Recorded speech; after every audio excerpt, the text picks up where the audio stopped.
Hi, I'm Rear Admiral Hanlon, and as Commander of Joint Task Force 7, I should like to present this brief film report on the highlights of Operation Redwing. I want to point out to those of you who might have a deeper interest, not fulfilled by this report, that there are available more detailed reports, such as Commander Joint Task Force 7, Final Report on Operation Redwing, the Armed Forces Special Weapons Project, technical films, written reports, and short technical films produced by the task force overseas.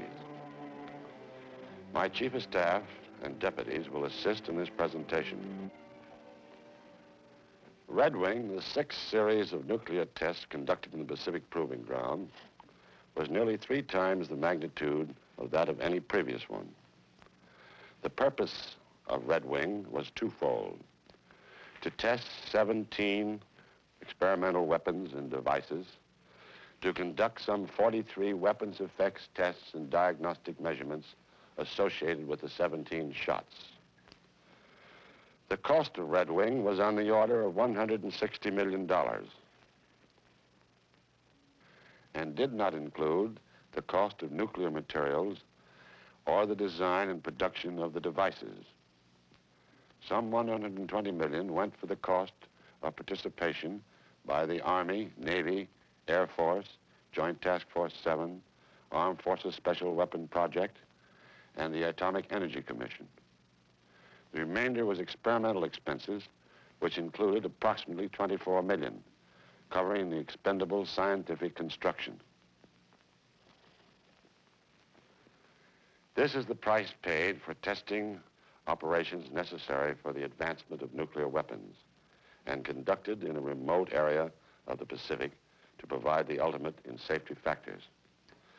Obviously, an operation of the magnitude of Redwing requires a great deal of support in terms of people, aircraft, ships, and money. A complex but extremely flexible command organization and an elaborate communication network. Organizationally, Redwing carried a typical Joint Task Force staff of about 170 people, divided about equally among the 3 services. The command was organized into 5 task groups: Task Group 7.1, Task Group 7.2, 7.3, 7.4, and 7.5. 7.1 consisted of about 1,200 scientific and military personnel and were concerned with positioning, arming, and detonating all weapons and devices. It also conducted weapons effects tests and diagnostic measurement programs. 7.2, about 1,200 Army personnel, provided ground security, operated communications, provided certain logistic support, including 550 vehicles of all types, and some $1.5 million worth of signal equipment. The Navy Task Group 7.3, with some 22 ships, 31 small craft, 37 aircraft, and approximately 6,000 personnel, provided security and safety patrols in the danger area. Surface ship transportation between the Pacific Proving Ground and the zone of the interior. Small boat and helicopter transport at Bikini Atoll. Shipboard command and communication facilities and support of numerous scientific projects. The Air Force Task Group 7.4, with some 2,300 personnel and about 130 aircraft, exercised air control and directed operation of all test and support aircraft, was responsible for search and rescue functions, provided weather service and air transport at Enewetak Atoll and between Bikini and Enewetak Atolls. Task Group 7.5, with about 2,000 civilian personnel, provided base logistic support, built structures for effects and diagnostic measurement programs, and operated a boat pool at Enewetak Atoll. We planned Redwing so as to utilize the 2 atoll concept. That is, large, hard shots were fired at Bikini, and the small, relatively easy ones at the Enewetak Atoll. Actually, on 2 occasions, shots were fired nearly simultaneously at both atolls. This was an innovation unique to Redwing. From the very beginning, great emphasis was placed on the safety of the personnel in the Pacific Proving Ground, natives of the Marshall Islands, shipping and air traffic. For the latter part of Castle and for Redwing, the danger area was increased to about 400,000 square miles to afford adequate protection. The smaller area was the air control area. A continuous search of the large area was conducted by a squadron of Navy patrol aircraft. Better weather information and therefore more reliable forecasting was realized through a weather central staffed with highly qualified personnel from all services. The acquiring of a new type of weather balloon operable above 90,000 feet, development of the WASP, high-altitude weather sounding missile, effective to altitudes of about 100,000 feet and launched from destroyer weather ships, and construction of 4 weather stations by the task force to augment the existing Pacific Area Weather Service. In the RAD-SAFE area, we had an effective fallout prediction unit in headquarters. Another innovation was equipping of this unit with fallout computers, recently developed by the National Bureau of Standards and the Sandia Corporation. 17 RAD-SAFE monitoring stations were located throughout the Pacific area to provide further protection. In the interest of fish life protection, marine radiological surveys were made of large areas in Pacific Proving Ground and vicinity by Navy ships using scientific personnel of the Atomic Energy Commission, Division of Biology and Medicine. This was done first about the middle of the operation and again after the operation terminated. The Scripps Institute conducted continuous oceanographic analyses of fallout areas. I should like to digress for a moment to comment on the official observer program sponsored by the Atomic Energy Commission and the Department of Defense. During Redwing, we had 6 separate groups of responsible military and civilian officials, and in addition, large numbers of technical observers visited the Pacific Proving Grounds.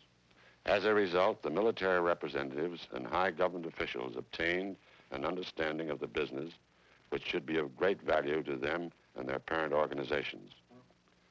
Of special interest was the press and Federal Civil Defense Agency observer groups.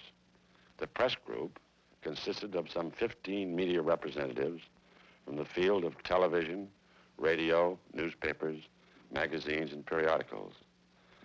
A like number from the Federal Civil Defense Agency from all over the country witnessed the shots. These groups witnessed the Cherokee airdrop, which was declared an open shot for this purpose.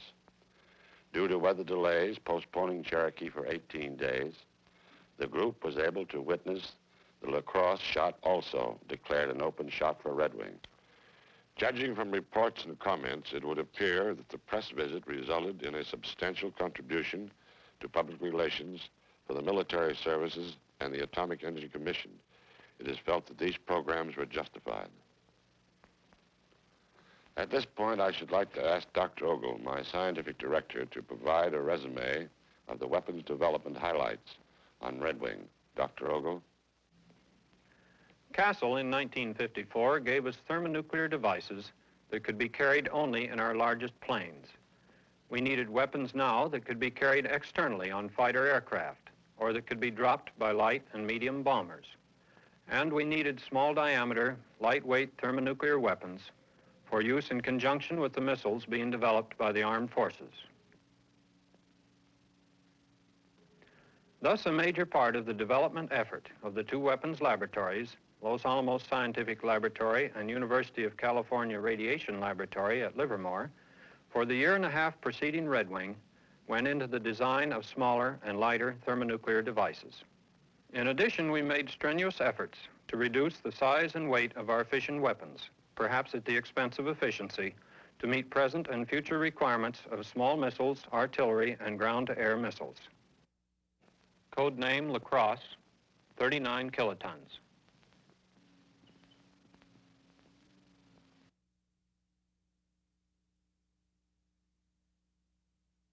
Code name Cherokee, 3.8 megatons.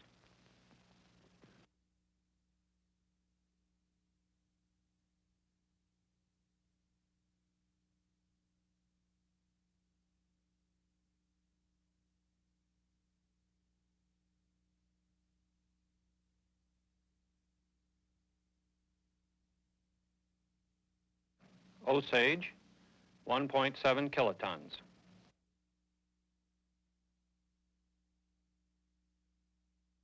Erie, 15.5 kilotons.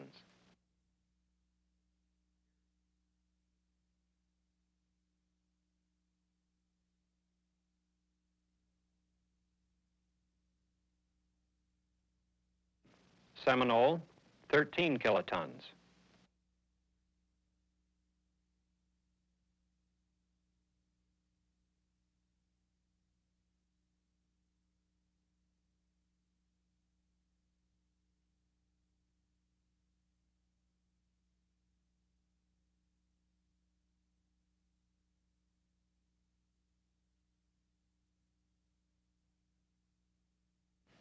Flathead, 375 kilotons.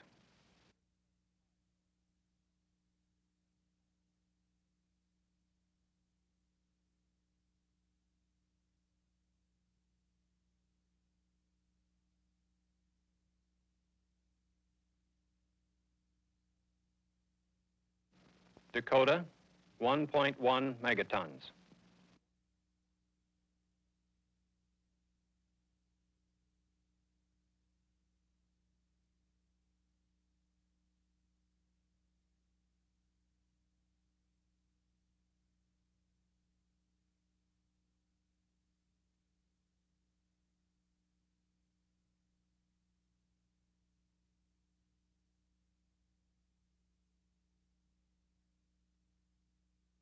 Apache, 1.9 megatons.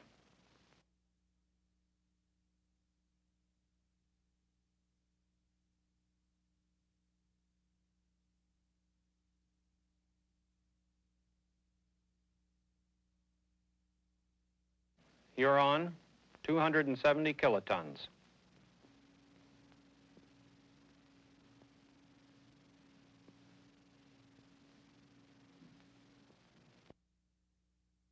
Mohawk, 350 kilotons. The main contribution of activity to fallout from such devices comes from the radioactive fragments produced by that fission. Such fallout may seriously contaminate the region close to a detonation. It may injure or kill people several hundred miles from the point of detonation.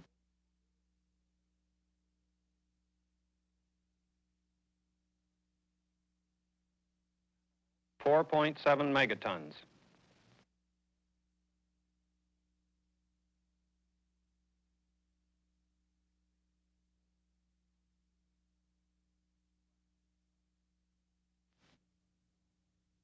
Tiwa, 5 megatons.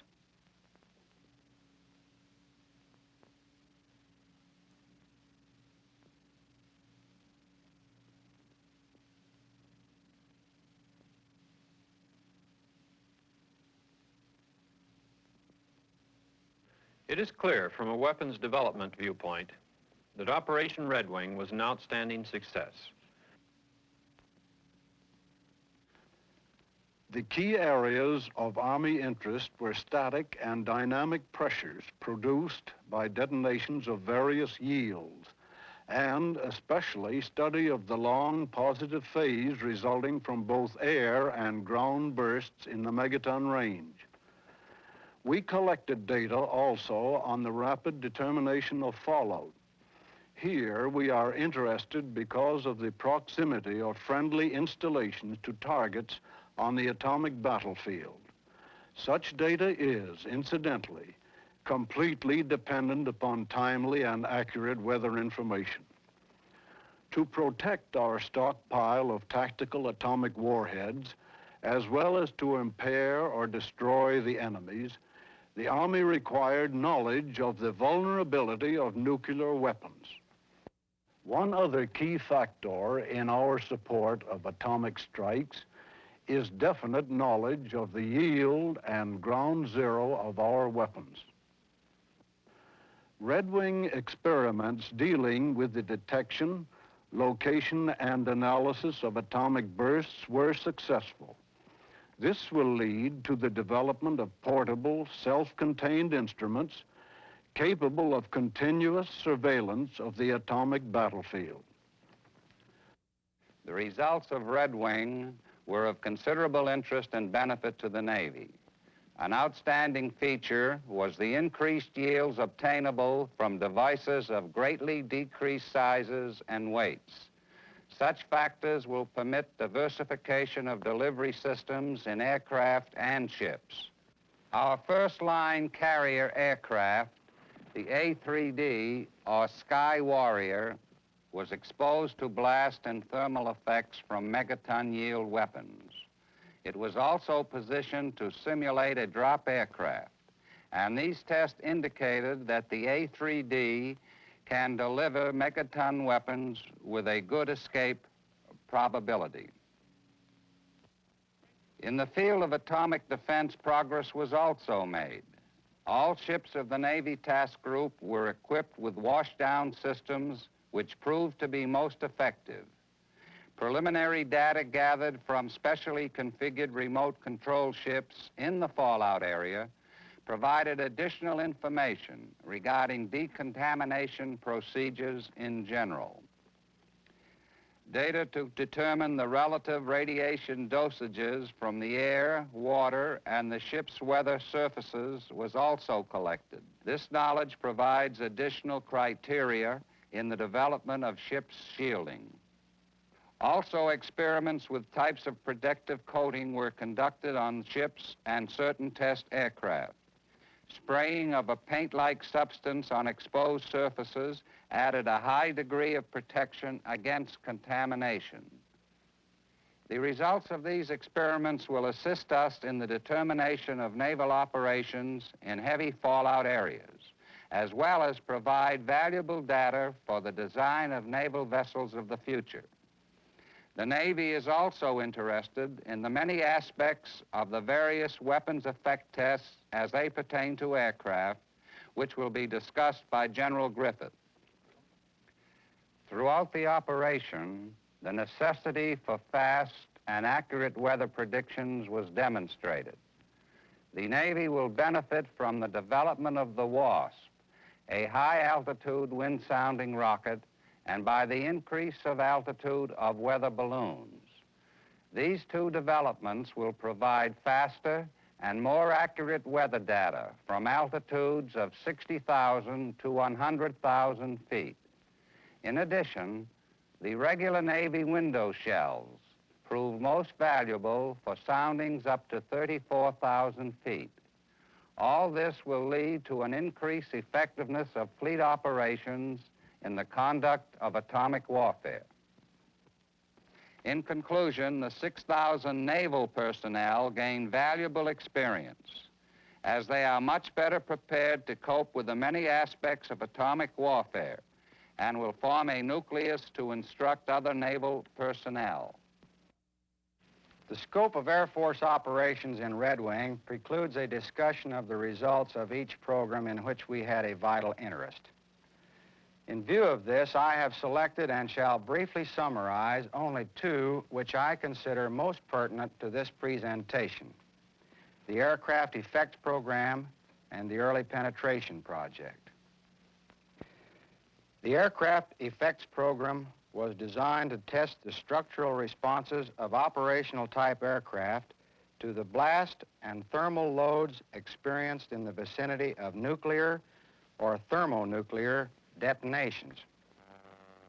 The particular Air Force aircraft tested during wing were the B-52, the B-47, the B-66, the B-57, the F-84F, and the F-101. These aircraft were positioned to receive the type loads they would experience during weapon delivery. In general, they were flown directly over ground zero at a time shortly before, at, or after the burst time to receive the desired effects. While the objective of such studies was the collection of scientific data, the safety of air crews was a consideration of primary importance in the conduct of Redwing aircraft tests. Elaborate precautions were taken to ensure that the aircraft would be in the right place at the right time. The preliminary data acquired by the effects aircraft indicate excellent results. In addition to giving us safety parameters for existing aircraft, the data should be of great value in design of future aircraft. The early penetration project was included to investigate the feasibility of aircraft penetrating clouds from high-yield weapons at times shortly after a burst. 5 B-57s and 21 pilots from the Tactical Air Command were assigned for the project. The B-57B was chosen due to its high altitude capabilities, and the 21 pilots were required to ensure that sufficient data could be accumulated without subjecting any individual to excessive doses of radiation. It was determined that such cloud penetrations would have to be made so early that the conservative operational radiation dosage limit of 3.9 Roentgen would have to be exceeded in individual penetrations. Task Force 7 received approval for a dosage of 50 Roentgens for the 21 pilots. Mission planning, however, assured that no pilot would receive over 25 Roentgens, and in a great many penetrations, no dosages over 10 Roentgens were recorded. During the operation, there were 2 drops by aircraft. This was a free-fall drop of a thermonuclear weapon by a B-52 flying at 40,000 feet. It was set to burst at 5,000 feet, but actually burst at 4,300 feet with a yield of 3.5 megatons. The bomb did not have a good CEP because of personnel error. This caused some loss of data. Most significant, however, is the fact that we satisfactorily proof-tested the delivery capability of a thermonuclear weapon with a B-52. It can be predicted that high-performance operational type aircraft can fly through the cloud from any weapon, the design of which we know, at an altitude of 45,000 feet or less, at any time later than 10 minutes after detonation, and the pilot will probably receive no more than 75 Roentgens total dosage. Thank you, General Griffith. Admiral Sutherland, will you please summarize the operation at this time?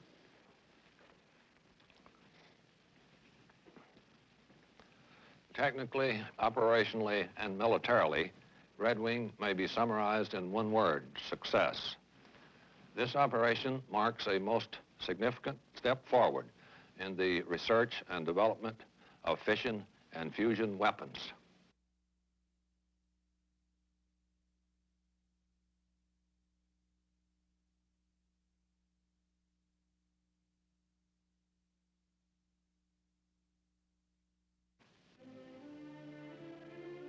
These successful tests will lead to the development of a variety of weapons calculated to meet a wide range of military usage, including defense against air attack. This variety of weapons will permit diversification of delivery systems of all kinds, that is, aircraft, missiles, gun-fired projectiles, demolitions, and depth charges. The emphasis on safety of task force personnel, of the Marshallese population, of transit aircraft and shipping paid off 100%.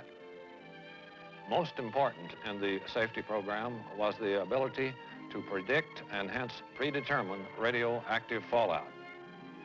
The key to this was greatly improved weather forecasting stemming from increased knowledge of tropical meteorology.